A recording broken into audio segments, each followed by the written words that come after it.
Hello అండి. రాజాగాడు కూర్చున్నాడు. ఎవరు ఎదురుగా కూర్చున్నాడంటే వాళ్ళ నాన్నగారు స్కూల్ నుంచి వస్తే ఆయన ఎదురుగా కూర్చుని లుక్కులు వేస్తూ ఉన్నాడు. బయటికి ఏమైనా తీసుకెళ్తాడేమో అనేసి. నాకన్నా ఎక్కువ ఆయన బాగా తిప్పుతాడండి. ఎక్కువసేపు లాగేస్తూ ఉంటుంది అనేసి నేను తిప్పలేను. ఆహా లేదు, లాభం లేదంట. మరి వెళ్దామా మనం? నీ బెల్ట్ ఎక్కడ ఉంది, తెచ్చుకో, తీసుకెళ్తా. ఏదో చక్రం పోలుకు పడిందంటండి అక్కడ. అది తింటున్నాడు అనమాట. ఇందాక మేము తింటుంటే కొన్ని క్యాచులు పడ్డాడు, అవి కింద పడ్డాయంట. ఇక ఏరతాడు ఇష్టమైతే, లేదంటే వదిలేస్తాడనమాట. అదిగోండి. ఏంట్రా పరపరలాడిస్తున్నావు? నోరు ఎప్పుడు ఏదో ఒకటి ఆడుతూనే ఉండాలా నీకు?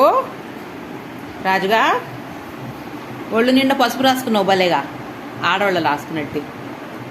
వెళ్దామా బయటికి? పద వెళ్దాం, పదలే. బెల్ట్ తెచ్చుకో, పద. నీ బెల్ట్ ఎక్కడ ఉంది, తెచ్చుకోపో. దా చూద్దామరా, బెల్ట్ ఎక్కడ ఉంది చూద్దామరా. దా, బెల్ట్ ఎక్కడ ఉంది నీది? ఏమి తెలీదు, పడుకుని చూస్తూ ఉంటావు అదే పనిగా. ఇదిగో, అరే బెల్ట్ తెచ్చుకోవా నువ్వు? ఇదిగో బెల్ట్ నీది.